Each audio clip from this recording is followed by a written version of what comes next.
తడి పద్ధతిలో అంటే మనకు మొత్తము నేలను కలియదున్ని, నీరు పెట్టి కలియదున్ని లెవెల్ చేసి దాని తర్వాత విత్తనాన్ని నేరుగా విత్తుతాం అనమాట. అంటే డ్రమ్ సీడర్ టైపు. సాధారణ చెప్పాలంటే డ్రమ్ సీడర్ పద్ధతిలో. ఇక్కడ మనకు రిఫిట్ అనే మందు లేకపోతే సొఫిట్ అనే మందు అంటే ప్రిటిలాక్లోరు విత్ సేఫ్నర్ ఒక 600 ml ఒక ఎకరానికి కానీ, లేకపోతే పైరజో సల్ఫ్యూరాన్ ఇథైల్ అనే మందు ఉంటుంది, దాన్నే సాతిగా అని పిలవబడతారు, ఆ మందు కానీ మనము, లేకపోతే పైరజో సల్ఫ్యూరాన్ ఇథైల్ మరియు ప్రిటిలాక్లోర్ కాంబినేషన్లో ఆక్సీ గోల్డ్, ఈరోస్ గోల్డ్ అని ఉంటుంది, దాన్ని ఒక సుమారు 800 గ్రాములు ఒక ఎకరాకి అనేది సరిపోతుందండి. ఇది కాకుండా మనకు చాలా వరకు రైతులు ఇదే అంటే నారు పెంచి ఆ నాటుని మళ్ళీ నారుని తీసుకెళ్ళి నాటు పెట్టడం జరుగుతుంది.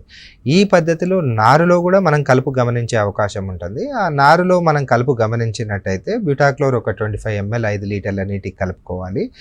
లేని పక్షంలో మనకు బ్యూటాక్లోర్ కానీ ప్రిటిలాక్లోర్ 15 ml ఒక 5 లీటర్ల నీళ్ళు కలుపుకొని 1 సెంటు అంటే 2.5 సెంట్ల నార్మల్ అంటే సుమారు 100 మీటర్ స్క్వేర్ వాటికి సరిపోతుంది.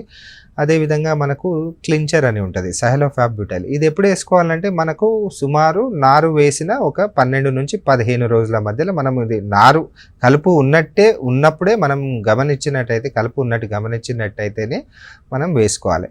కలుపు ఉన్నట్టు మనకు ఎలా తెలుస్తాయి అంటే మనం చూసినప్పుడు నార్మల్లీ ఒక మార్నింగ్ అని ఈవినింగ్ చూసినప్పుడు యాంగిల్ చూసినప్పుడు అయితే ఆ ఆకులు అనేది మెరవడం జరుగుతుంది.